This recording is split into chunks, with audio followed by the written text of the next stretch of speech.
Hello doctor में आप सभी का स्वागत है। अगर बच्चों के कैंसर की बात करें तो क्या कौन कौन सी उम्र में जाकर ये कैंसर जो है बच्चों को सबसे ज़्यादा प्रताड़ित करता है? एक्चुअली जो बच्चों का कैंसर होता है वो किसी भी उम्र में बच्चों को प्रभावित कर सकता है। जो स्टेज 1 और स्टेज 2 कैंसर्स होते हैं वो अर्ली स्टेज कैंसर्स होते हैं, वो छोटी सी कीमो और सर्जरी और ऑक्सीजन से क्योर हो सकते हैं। बट जो लिक्विड कैंसर्स होते हैं जो कि ब्लड कैंसर है उसमें ऐसा कोई स्टेज नहीं होती। ऐसे बच्चों में बच्चों को फीवर होता है, वो कमज़ोर होते हैं, कैंसर सेल्स वहाँ पर जाकर बैठ गई हैं। तो ये वाले सिम्टम्स जनरली ब्लड कैंसर्स में दिखते हैं। जनरली इंटेंस कीमोथेरेपी देते हैं क्योंकि हमारा टारगेट होता है क्योर रेट उनका हाई रखना। नमस्कार, आप देख रहे हैं एमबी नेटवर्क। मैं हूं आपके साथ पंकज यादव। हमारे खास कार्यक्रम हेलो डॉक्टर में आप सभी का स्वागत है। इस कार्यक्रम के माध्यम से हम तमाम बीमारियों के बारे में आपको जागरूक कराते हैं, साथ ही डॉक्टर से भी परामर्श लेते हैं। लेकिन आज जिस मुद्दे को लेकर और जिस बीमारी को लेकर मैं आपके सामने हाजिर हुई हूं, उस बीमारी का नाम सुनते ही लोगों की धड़कनें रुक जाती हैं। खास करके अगर बात की जाए माता पिता की, तो जैसे ही उन्हें पता चलता है कि उनके बच्चे को कैंसर है तो उनकी आधे से ज़्यादा धड़कनें वहीं की थमी रह जाती हैं। आज बच्चों के कैंसर को लेकर इस एपिसोड में मैं आई हूँ। इसी पर आज हम तमाम मुद्दों को लेकर चर्चा करेंगे। मेरे साथ में child cancer specialist doctor Rohit Kapoor हैं। तो डॉक्टर साहब, बहुत बहुत स्वागत है आपका एएमबी नेटवर्क पर। Thank you very much. आपने मुझे यहाँ पे एक बहुत इंटरेस्टिंग मुद्दे और इम्पोर्टेंट मुद्दे के लिए बुलाया है। एंड मैं अपनी इसके अंदर इनपुट देने के लिए I would be very very happy to give my inputs. बिल्कुल, लेकिन डॉक्टर साहब जिस तरीके से बात करें बच्चों की, क्योंकि बच्चे जो होते हैं वो खास करके अगर देखें तो कुछ जो बच्चे होते हैं वो बोल भी नहीं पाते हैं, लेकिन ये इतनी खतरनाक बीमारी है जिसको सुनने के बाद हम लोगों की धड़कनें भी रुक जाती हैं। अगर बच्चों के कैंसर की बात करें तो क्या कौन कौन सी उम्र में जाकर ये कैंसर जो है बच्चों को सबसे ज़्यादा प्रताड़ित करता है?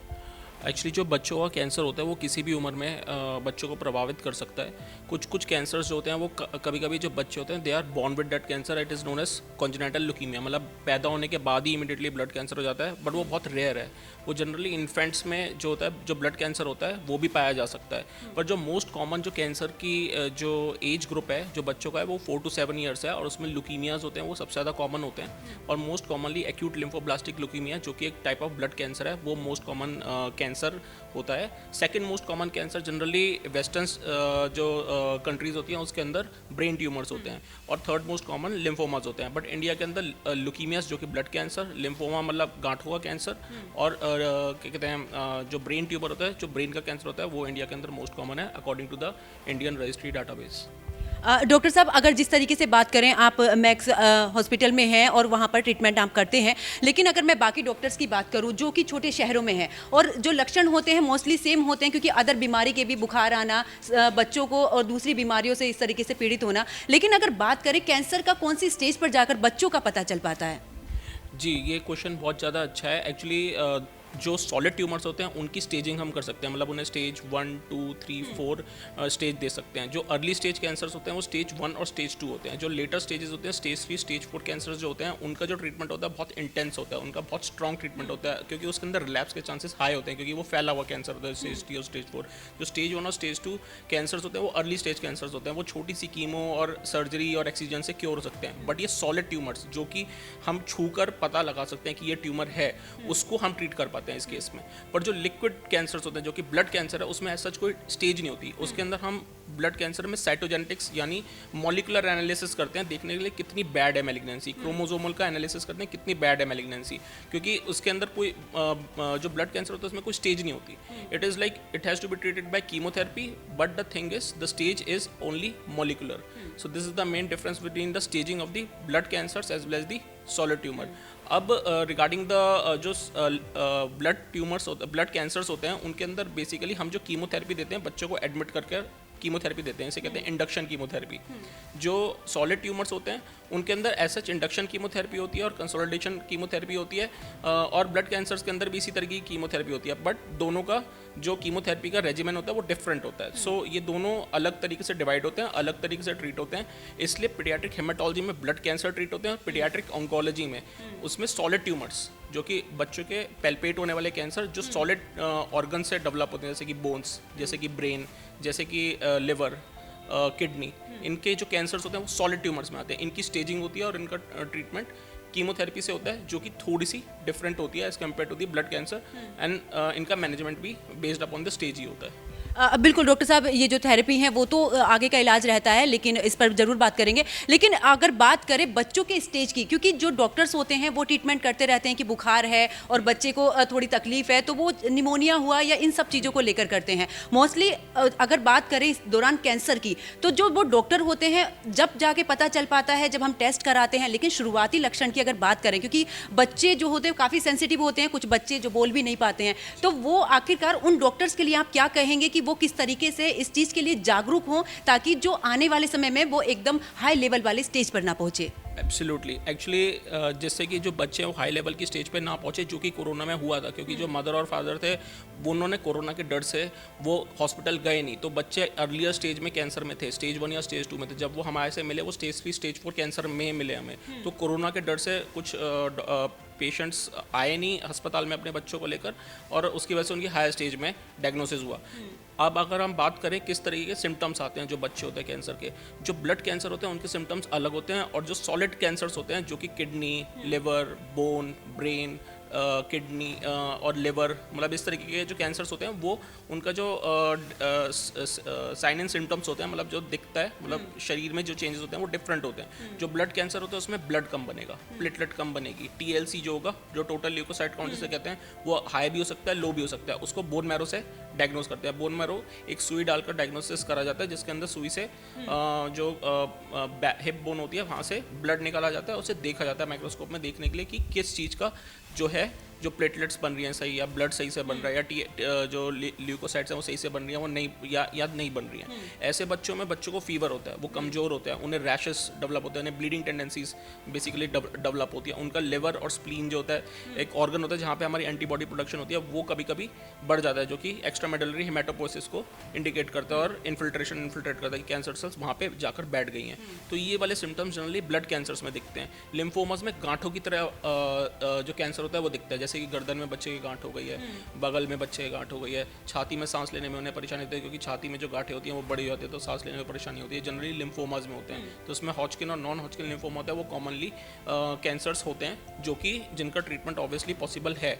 अब रिगार्डिंग दी सॉलिड ट्यूमर्स के अंदर हमें डिपेंड करता है कि कहाँ पे सॉलिड ट्यूमर ओरिजिन कर रहा है, कि मतलब अगर हड्डी में कर रहा है तो हड्डी के अंदर एक, जब मदर बच्चे को नहला रही होगी, अगर बच्चा छोटा सा होगा तो बोनी इरेगुलरिटी नोटिस करेगी। अगर बच्चे को पेट से मतलब नहला रही होगी मदर, तो इन कंडीशन में मदर को नोटिस करना होगा कि नहलाते हुए या खिलाते हुए तो मतलब किस तरीके से बच्चा बिहेव कर रहा है। अगर नहलाते हुए पेट के अंदर लंप फील होता है तो जनरली किडनी का लंप, जो कि विल्म्स ट्यूमर नाम का जो ट्यूमर होता है, वो 4 to 5 ईयर्स ऑफ एज के अंदर कॉमनली मिलता है, तो उस एज ग्रुप में पेल्पेट हो सकता है विल्म्स ट्यूमर। न्यूरोब्लास्टोमा भी सिमिलरली एक ट्यूमर होता है जो कि बच्चे को नहलाते ही ढूंढा जा सकता है। थर्ड थिंग ये होती है कि कभी कभी बच्चे की आंखें तिरछी हो जाती हैं और बच्चे को सुबह सुबह होकर बहुत ज़्यादा वॉमिटिंग आती है, बच्चा चिड़चिड़ा हो जाता है और खाता नहीं, कमज़ोर हो जाता है, और एबनॉर्मल या सीजर लाइक एक्टिविटी, मतलब दौरे आते हैं, तो वो ब्रेन ट्यूमर की इस तरीके से प्रेजेंट करता है। डॉक्टर साहब, अभी आपने जिक्र किया आंखों का, क्योंकि बहुत से केसेस हमने भी देखे हैं कि एक जो बच्चे की आंख होती है वो छोटी हो जाती है, या फिर हल्का सा जो वाइटनिंग होती है वो आंखों में दिखती है, एक चमक दिखती है,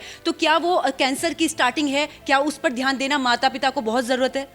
ये बहुत ही अच्छा सवाल है, क्योंकि इंडिया के अंदर एक स्क्रीनिंग नहीं होती, जिसे कहते हैं प्यूपिलरी साइन देखा जाता है, जो यूएस में, यूनाइटेड स्टेट्स के अंदर हर पैदा हुए बच्चे में देखा जाता है, उसे कहते हैं वाइट प्यूपिलरी साइन। मतलब आँख जो हमें अंदर से काली दिख रही होती है वो वाइट दिखती है। तो एक कैंसर होता है जो बहुत अर्ली डिटेक्ट हो सकता है, उसका नाम होता है रेटिनोब्लास्टोमा। तो उसमें जब एक आँख या दोनों आँखें कभी कभी वाइट दिख सकती हैं, जब बच्चे की फोटोग्राफ ली जाती है तो देखते हैं कि इसकी आँख जो है वो वाइट है और लोगों की आँख है वो ब्लैकिश ही है। तो अगर वाइट प्यूपिलरी रिफ्लेक्स होता है तो एक रेटिनोब्लास्टोमा नाम का ट्यूमर होता है जो कि प्रेजेंट हो सकता है, जिसको अगर अर्ली ट्रीट कर दें तो उसमें क्या कहते हैं आई प्रिजर्वेशन करी जा सकती है और उसको फैलने से बचाया जा सकता है। सो this is the most important tumour that can be early detected and it is done in western Nations but is not routinely done in India. So India के अंदर रेटिनोब्लास्टोमा नाम का ट्यूमर लेट डिटेक्ट हो पाता है, वहाँ पे early detect हो जाता है। वहाँ पे रेटिनल स्क्रीनिंग प्रोग्राम्स होते हैं जिसकी वजह से ईजिली लेज़र एक्सीजन या लेज़र से उस ट्यूमर को बर्न करा सकता है और अर्ली स्टेज में उसको ठीक करा सकता है। आंखों का ट्यूमर जो होता है उसमें कीमोथेरेपी भी दी जाती है, और कभी कभी अगर थोड़ा सा फैल जाता है तो आई को एक्सरसाइज करना पड़ सकता है। इसलिए इसके अंदर सबसे ज़्यादा अर्ली डिटेक्शन का रोल है जो रेटिनोब्लास्टोमा का है, और इसमें साथ के साथ और फैमिली मेम्बर्स के अंदर भी हमें डिटेक्ट करना पड़ेगा, क्योंकि जनरली इनहेरिटेड ट्यूमर होता है, और दोनों आंखों को चेक करना पड़ेगा, और फैमिली मेम्बर्स की आंखों को भी इस कंडीशन में चेक करना पड़ सकता है। खास करके अगर माता पिता हैं उनकी तो आंखें सबसे ज़्यादा चेक करनी होगी। और इसीलिए क्या डॉक्टर साहब ब्रेन ट्यूमर के समय पर भी क्या आंखों पर इस तरीके का इफेक्ट पड़ना शुरू हो जाता है? Absolutely it can happen. जो ब्रेन ट्यूमर होता है उसके अंदर क्या होता है कि हमारा जो क्रेनियम है, जो कि जिसके अंदर स्कल है, जिसके अंदर ब्रेन लॉज्ड है, उसकी ना स्पेस लिमिटेड है। जैसे एब्डोमेन है उसकी space it can expand, but the space over the skull is limited. तो हल्का सा भी ब्रेन का जो मैटर अगर एक्सपैंड करेगा तो प्रेशर कहाँ पे डिसिपेट होगा, जहाँ पे ओपनिंग्स हैं। जो ओपनिंग्स है, जो आई वाली जो ओपनिंग है वो ऑर्बिटल ओपनिंग होती है, जिसके अंदर आई सॉकेट के अंदर आई प्लेस्ड है। तो सबसे ज़्यादा पहले क्या होगा, आंखों की जो ऑप्टिक नर्व होती है उसमें सूजन सबसे पहले आएगी अगर ब्रेन ट्यूमर मतलब कि या ब्रेन के अंदर प्रेशर जो फ्लूइड है ब्रेन को उसके अंदर प्रेशर बढ़ा हुआ है, तो उसके अंदर आंखों की नस होती है जो ऑप्टिक नर्व होती है उसमें सूजन आएगी, तो बच्चे को ब्लरी विजन हो सकती है, उसको दो दिखने लग सकते हैं, आंखें तिरछी हो सकती हैं। ये सारे सिम्टम्स बच्चे में आ सकते हैं। क्योंकि डॉक्टर साहब अगर सर दर्द की बात करें तो बच्चों को बहुत कम सर दर्द की समस्या होती है। मोस्टली हम उस स्टेज में देखें कि 5 साल तक के बच्चे को कोई भी सर दर्द नहीं होता है, ये तो उससे ऊपर की उम्र वालों के लिए है। लेकिन अगर बात करें छोटा बच्चा है, वो बोल नहीं पा रहा है, अभी 4 महीने का 5 महीने का, उसके अंदर भी ये सिम्टम्स नजर आते हैं। और बच्चे की अगर देखने की मैं बात करूं तो बच्चा उस समय पर थोड़ा इधर उधर देखता है, लेकिन बच्चे को सुनाई पूरी चीजें देती है, माँ जो बोलती है। तो क्या उस दौरान माता पिता को अपनी, खास करके माँ की अगर मैं बात करूं तो उनको बहुत ज्यादा ध्यान देना कि हमारा बच्चा क्या हमारी बातें सुन पा रहा है, क्योंकि वो भी एक सबसे बड़ा रीजन है, क्योंकि वो बच्चा बोल नहीं पाता है। जी, एक्चुअली जब बच्चों को सर दर्द होता है वो बता नहीं पाते कि उन्हें सर दर्द है, तो वो किस तरीके से रिसॉर्ट करते हैं, वो हेड बैंगिंग करते हैं, हेड मूवमेंट्स करते हैं, abnormal head movements, front end forward and backward head movements करते हैं। और इवन हेड बैंगिंग का मतलब जैसे दीवार होते हैं उस पर सर मारने की कोशिश करते हैं, तो मतलब they say that they are having lot of pain and just treat that pain. So ये जनरली इस तरीके से बच्चे जो होंगे वो प्रेजेंट करते हैं। और साथ में ये होता है कभी कभी जो बच्चे होते हैं उनका 2 साल तक ना हेड का सरकमफ्रेंस बढ़ रहा होता है, तो क्योंकि ब्रेन डेवलपमेंट पूरा कंप्लीट अराउंड 2 इयर्स के ऑफ एज में होता है, तो इस बीच क्या होता है अगर ब्रेन ट्यूमर्स होते हैं वो भी काफ़ी कॉमन छोटी एज ग्रुप में होते हैं, ज़्यादा एज ग्रुप में जनरली ब्रेन ट्यूमर्स कॉमन नहीं होते। तो फर्स्ट 2 इयर्स के अंदर अगर किसी बच्चे को ब्रेन ट्यूमर होता है तो उसके जो क्रेनियल सूचर्स होते हैं जो कि खुले हुए होते हैं वो और जल्दी वाइडन हो जाते हैं, तो उनको फ्रंटल बॉसिंग हो जाती है, मतलब उनका जो एंटीरियर जो हेड है वो काफ़ी प्रोमिनेंट हो जाता है। डॉक्टर साहब अब जिस तरीके से देखें कि आप जो बात करते हैं, अगर इलाज की बात करें, क्योंकि कीमोथेरेपी तमाम तरीके की थेरेपी है, उनके साइड इफेक्ट क्या बच्चे पर पड़ते हैं? क्योंकि एक बार इलाज हो जाता है उस दौरान माता पिता भी थोड़े से संतुष्ट हो जाते हैं कि बच्चे को कैंसर नहीं है, लेकिन फ्यूचर में वो वापस आ सकता है। Absolutely correct. एक्चुअली हर कैंसर को हम 100% क्योर रेट नहीं कहते हैं। एक्चुअली इवन जो फर्स्ट स्टेज कैंसर्स भी होते हैं उनका एक रिलैप्स रेट होता है, रिलैप्स रेट हो सकता है। तो हर कैंसर का ना different kind of relapse rate है। जो ब्लड कैंसर्स होते हैं उनके अंदर जो रिलैप्स रेट होता है वो डिपेंड करता है उनकी मॉलिकुलर और साइटोजेनेटिक्स पे, कि उनकी अगर हाई रिस्क है तो उनके अंदर रिलैप्स का रेट हाई होता है। तो ये हमें मदर और फादर को पहले बताना पड़ता है कि अगर इस तरीके का ब्लड कैंसर आ रहा है और इस तरीके की जांचें आ रही हैं ब्लड की, मॉलिकुलर और डीएनए स्टडीज इस तरीके की आ रही हैं, तो इसमें relapse rate would be higher as compare to the जो स्टैंडर्ड रिस्क होते हैं। उसके अंदर कीमोथेरेपी ओनली मैनेजमेंट हो सकता है जो ब्लड कैंसर्स होते हैं। और कुछ जो हाई रिस्क ब्लड कैंसर्स होते हैं उनके अंदर हमें सीधा हमें कीमोथेरेपी देने के बाद जब उनका कैंसर अनडिटेक्टेबल आता है तो उनको हमें दूसरा स्टेम सेल्स जो होते हैं, जो हेमाटोपोटिक स्टेम सेल्स होते हैं, अगर उनका भाई बहन है, बच्चे का भाई बहन है, तो उससे हम डीएनए मैच करते हैं, जिसे कहते हैं HLA मैचिंग, और हम बच्चे से स्टेम सेल्स को प्रोक्योर करते हैं, जैसे कि हम बोन मैरो की स्टेम सेल्स को प्रोक्योर करते हैं, और जिस बच्चे में कैंसर होता है उसके बोन मैरो की स्टेम सेल्स को कीमोथेरेपी वाली मेडिसिन से क्लीन करके फिर से स्टेम सेल्स इन्फ्यूज़ करते हैं, जिससे कि वो नया ब्लड बनाए जो कैंसर मुक्त ब्लड हो। जो regarding the long term follow up आप बिल्कुल ठीक है। जो कीमोथेरेपी जब हम देते हैं it is a very strong medication, it is anti human medicine, it is like anti cancer means एक एंटीबायोटिक है जो एंटी ह्यूमन कैंसर सेल्स के लिए जो बहुत तेज मल्टीप्लाई कर रही हैं। इनके लॉन्ग टर्म साइड इफेक्ट्स भी होते हैं। जो लॉन्ग टर्म साइड इफेक्ट्स होते हैं एक्चुअली फर्टिलिटी पे इफेक्ट हो सकता है।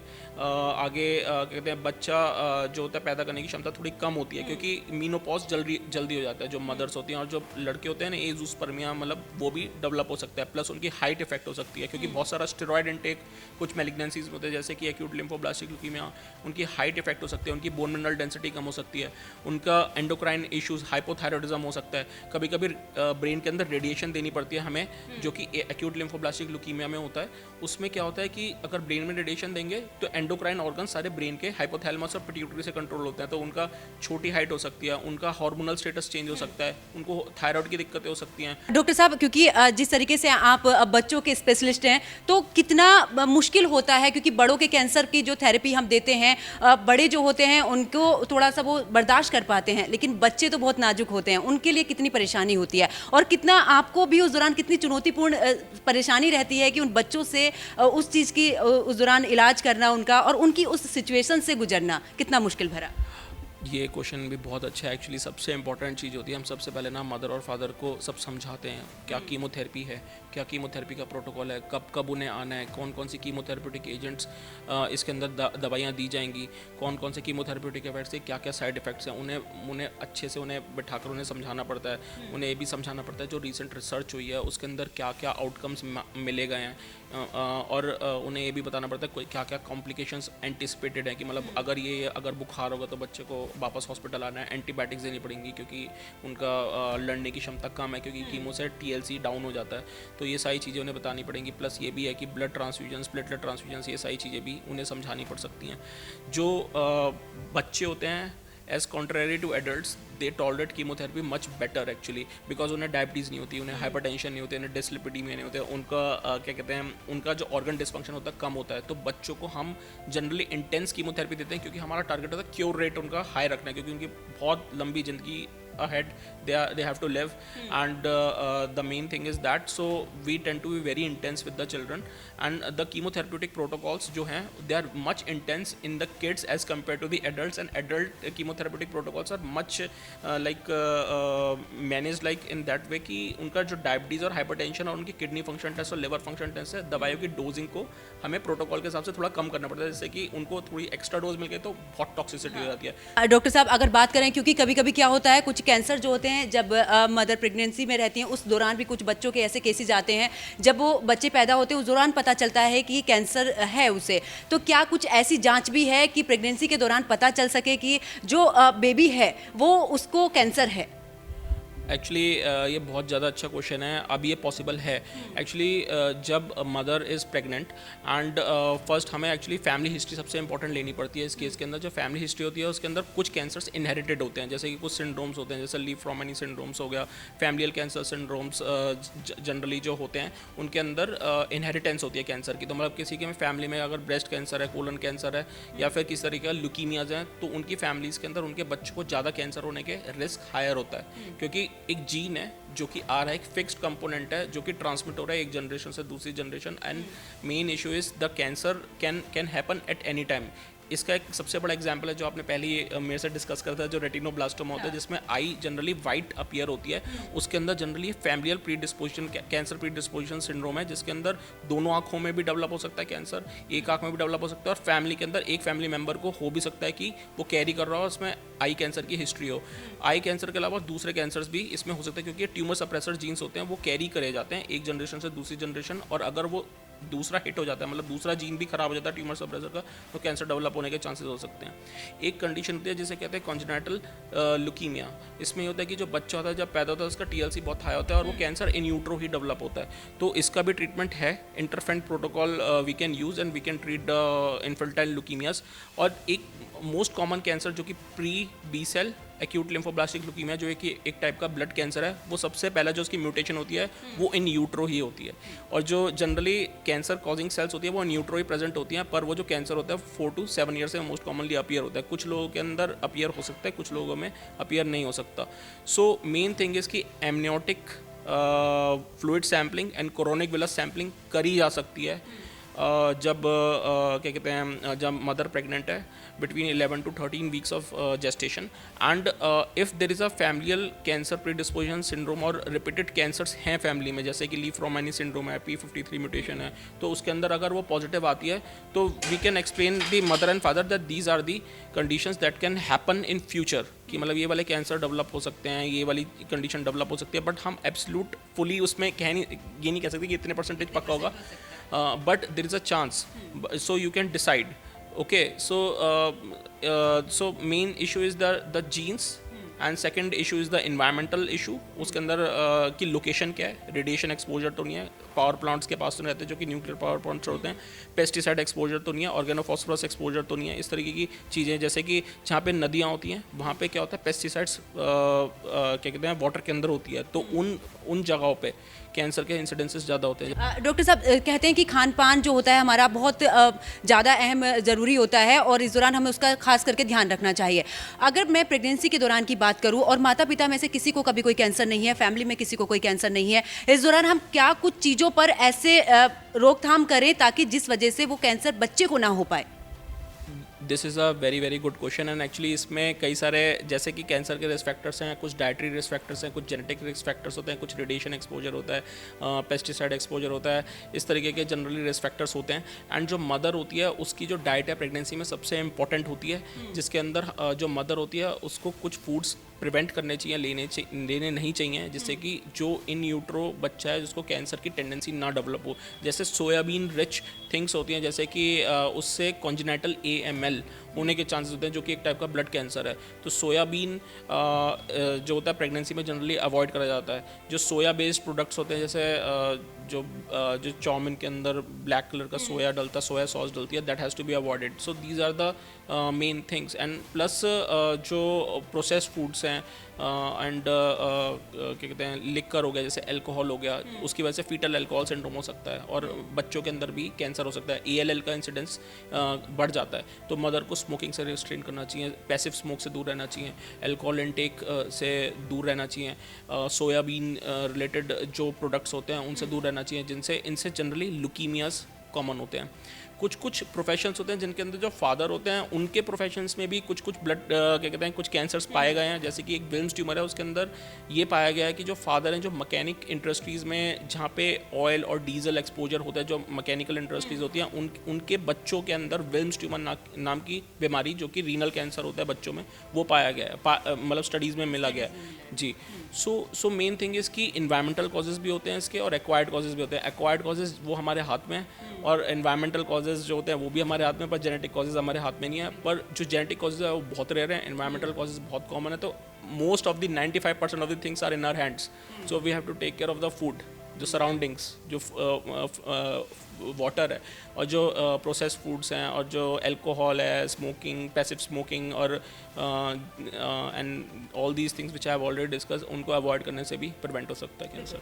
अगर भारत की बात करें, कितना आगे भारत बढ़ा है कैंसर को लेकर, उसका इलाज को लेकर, चाहे बच्चे ही नहीं बड़ों को लेकर, क्योंकि दुनिया में अगर बात करें भारत एक वैश्विक के रूप में आगे बढ़ रहा है। तो इस बीमारी के अगर मैं बात करूं, क्योंकि आप मैक्स हॉस्पिटल में हमेशा से ही इस कैंसर का इलाज करते हैं, तो कितना चेंजेस आया है भारत के अंदर? जो भारत है वो मेडिकल फील्ड के अंदर भी बहुत ज़्यादा तेज़ स्पीड से प्रोग्रेस कर रहा है और यहाँ पे medical tourism is like increasing like very very fast.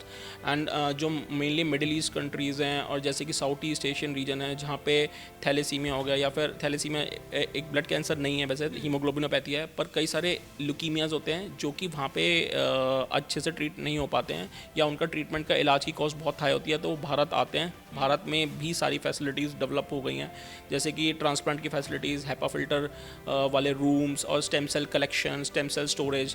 Bharat की एक रजिस्ट्री है जिसका नाम है डाटरी रजिस्ट्री, जिसके अंदर जो स्टेम सेल्स होती हैं बच्चों की ईजिली स्टोर करी जा सकती हैं। कॉर्ड ब्लड यूनिट्स हैं जिसके अंदर कॉर्ड ब्लड को स्टोर करा जा सकता है और इवेंचुअली अगर किसी बच्चे को कैंसर होता है तो उन कॉर्ड ब्लड यूनिट्स को हम कॉन्टैक्ट करते हैं और उनका HLA अगर मैच करता है तो we tend to take the stem cells from the cord और the match unrelated donor that can be used to give new life to the child in fact। और जो भारत है उसके अंदर भी बहुत सारी, पहले जो दवाइयाँ इंपोर्ट करनी पड़ती थी, बहुत सारी दवाइयाँ यहाँ पे बनने लगी हैं और बहुत ज़्यादा भारत जो है वो ब्लेस्ड है फार्माकोलॉजी से, और यहाँ पे खास बात है सबसे सस्ती दवाइयाँ बनती हैं, अब अच्छी भी होती है, उनकी क्वालिटी भी बहुत अच्छी होती है। और जो बाहर है वहाँ पे इजीली अवेलेबिलिटी कभी कभी मेडिसिन की नहीं होती क्योंकि वहाँ पे डॉक्टर प्रिस्क्रिप्शन की जरूरत है। तो भारत काफ़ी ब्लेस्ड है, यहाँ पे फार्मा कंपनीज़ काफ़ी ब्लेस्ड हैं और यहाँ पे जो सस्ते में भी जो दवाइयाँ होती है बन सकती हैं, कैंसर की दवाइयाँ सस्ते में बनती हैं, बन जाती हैं यहाँ पे, और अच्छी क्वालिटी की भी होती हैं और उनके आउटकम्स भी अच्छे पाए गए हैं। तो भारत बहुत तेज़ स्पीड से प्रोग्रेस कर रहा है। नेक्स्ट जनरेशन ट्रीटमेंट्स आ रहे हैं, जैसे कार सेल थेरेपी जो है अब क्या कहते हैं, they are around 10 centres, more than 10, around 10 centres now for CAR cell therapy. उसके अंदर जो पेशेंट होती है उनकी लिम्फोसाइट्स को हम एक्सट्रैक्ट करते हैं, उनके अंदर जेनेटिक मॉडिफिकेशन करते हैं और वापस कीमोथेरेपी देने के बाद फिर से इन्फ्यूज़ करते हैं जिससे कि वो कैंसर सेल्स को किल कर सके लिम्फोमाज में। तो CAR cell therapy is a very new option और काफ़ी अच्छा इसके बाद ट्रांसप्लांट के आउटकम्स भी हैं। So India is progressing fast, good pharmaceutical support is there. कुछ दवाइयाँ हैं जो FDA अप्रूव्ड हैं वो भी इंडिया में अब इजीली अवेलेबल हो गई हैं। इंडिया जो है ट्रांसप्लांट्स और ब्लड कैंसर और सॉलिड ट्यूमर के मैनेजमेंट में काफ़ी तेज़ स्पीड से आगे बढ़ रहा है एंड जो फैसिलिटीज़ हैं they are also there. The main thing is बस एक ही इशू है कि सारी की सारी जो फैसिलिटीज़ हैं they are concentrated in metropolitan regions. जो पीडियाट्रिक हेमाटोलॉजिस्ट ऑन्कोलॉजिस्ट हैं वो केवल मेट्रोपॉलिटन एरियाज़ के अंदर कॉमनली बैठे हैं, पर जो आउटस्कर्ट्स हैं जहाँ पे अवेलेबिलिटी डॉक्टर्स की कम है, जहाँ पे पीडियाट्रिक हेमाटोलॉजी ऑन्कोलॉजी की अवेलेबिलिटी कम है, वहाँ पे actually it becomes a problem. सब वहाँ डॉक्टर साहब आखिरी में यही चाहूँगी कि आप कुछ हमारे दर्शकों को ऐसे टिप्स बताइए ताकि वो अपने बच्चों का ख्याल रख सकें। जी, एक्चुअली सबसे इम्पॉर्टेंट चीज़ है जो कैंसर है वो मोस्ट लाइकली एक प्रिवेंटिव थिंग है, पर अगर होता है तो इसके अंदर काफ़ी डिस्ट्रेसफुल होता है फैमिली के लिए। पर बहुत सारी चीज़ें हम प्रिवेंटिव बेसिस के अंदर हम यूज़ कर सकते हैं, मतलब अडॉप्ट कर सकते हैं अपनी फैमिली में, जिससे कि कैंसर का इंसिडेंस कम हो। जैसे कि लाइफस्टाइल इश्यूज़, लाइफस्टाइल के अंदर जैसे alcohol has to be prevented, smoking has to be prevented, जो प्रोसेस्ड फूड्स होते हैं, जो प्रोसेस्ड फ्राइज़ होते हैं, जो प्रोसेस्ड सॉस होती हैं और जिसके अंदर प्रिजर्वेटिव्स होते हैं, जिसके अंदर प्रिजर्वेटिव कंटेनिंग चीज़ें होती हैं, उनको अवॉइड करना है। फ्रेश फ्रूट्स पे हमें मतलब we have to focus on that, जिसके अंदर एंटीऑक्सीडेंट्स होते हैं जो कि कैंसर प्रिवेंटिंग एजेंट्स होते हैं जिसके अंदर जो फ्रूट्स होते हैं, प्लस ग्रीन लीफी वेजिटेबल जिनसे हीमोग्लोबिन भी बढ़ता है और उनसे कैंसर भी प्रिवेंट होता है, क्योंकि उनके अंदर काफ़ी सारे एंटी कैंसर एजेंट्स भी होते हैं जो कि प्रिवेंट करते हैं कैंसर होने से। तो first of all we have to see environmental factors की हमें क्या क्या चीज़ें जो हम बिल्कुल ही प्रिवेंट कर सकते हैं, पर कुछ चीज़ें हम प्रिवेंट नहीं कर सकते, जैसे कि जेनेटिक है तो हम उसके लिए तो we can not do anything, वो तो भगवान से हमारे मतलब जीन्स में इनहेरिटेंस है। सो मेन चीज़ is the lifestyle thing has to be taken care of. जो and mainly the second thing is कि मदर और फादर को सेंसिटाइज रहना चाहिए कि अगर हमें कुछ लक्षण दिखें तो हमें डॉक्टर के पास विजिट करना जरूरी है। जैसे बच्चे को लाल लाल लाल दाने हो जाएं या ब्लीडिंग टेंडेंसी हो या फिर लंप पेल्पेट हो रहा है पेट में या फिर गांठें डेवलप हो रही हैं जो कि ठीक नहीं हो रही हैं, बच्चे का वजन गिर रहा है, कमज़ोर हो रहा है बच्चा और कुछ खा नहीं रहा, इंटरेस्ट नहीं ले रहा, आंखें सपोज तिरछी हो रही हैं, चलने में परेशानी हो रही है, दर्द हो रहा है पाँव में या बोन्स में दर्द हो रहा है जो कि ल्यूकीमियाज में कॉमन होता है, हड्डियों के ट्यूमर्स में कॉमन होता है। ये सारे सिम्टम्स देखने जरूरी है मदर और फादर में, जिससे कि अर्ली स्टेज के अंदर they can come and they can visit and potential cure is possible in earlier stages and even in later stages, but why should we wait for the later stages in fact. बहुत बहुत शुक्रिया doctor साहब हमारे साथ जुड़ने के लिए और आपने इतनी सारी जानकारी दी, तो बहुत बहुत शुक्रिया। तो देखिए जिस तरीके से आज हमने बच्चों के अंदर होने वाले कैंसर को लेकर जो जानकारी है वो ली थी और तमाम जो सलाह है वो डॉक्टर साहब ने भी हमें दी है कि आखिरकार आप अपने बच्चे का ख्याल कैसे रख सकते हैं। अगर आपके बच्चे के शुरुआती लक्षण में आपको पता चलता है कि बच्चे को कैंसर है तो ज़रूरत है कि आप एक अच्छे हॉस्पिटल में जाएं ताकि बच्चे का समय रहते उसका इलाज हो सके। मेरे साथ फिलहाल इतना ही, अगले कार्यक्रम में मैं एक बार फिर से एक नई बीमारी के साथ मैं हाजिर होंगी। तब तक आप अपना और अपनों का ख्याल रखिए। मुझे दीजिए इजाजत, नमस्कार। अगर बच्चों के कैंसर की बात करें तो क्या कौन कौन सी उम्र में जाकर ये कैंसर जो है बच्चों को सबसे ज़्यादा प्रताड़ित करता है? एक्चुअली जो बच्चों का कैंसर होता है वो किसी भी उम्र में बच्चों को प्रभावित कर सकता है। जो स्टेज 1 और स्टेज 2 कैंसर्स होते हैं वो अर्ली स्टेज कैंसर्स होते हैं, वो छोटी सी कीमो और सर्जरी और एक्सीजन से क्योर हो सकते हैं। पर जो लिक्विड कैंसर्स होते हैं जो कि ब्लड कैंसर है उसमें ऐसा कोई स्टेज नहीं होती। ऐसे बच्चों में बच्चों को फीवर होता है, वो कमजोर होते हैं, कैंसर सेल्स वहाँ पे जाकर बैठ गई हैं, तो ये वाले सिम्टम्स जनरली ब्लड कैंसर्स में दिखते हैं। जनरली इंटेंस कीमोथेरेपी देते हैं क्योंकि हमारा टारगेट होता है क्योर रेट उनका हाई रखने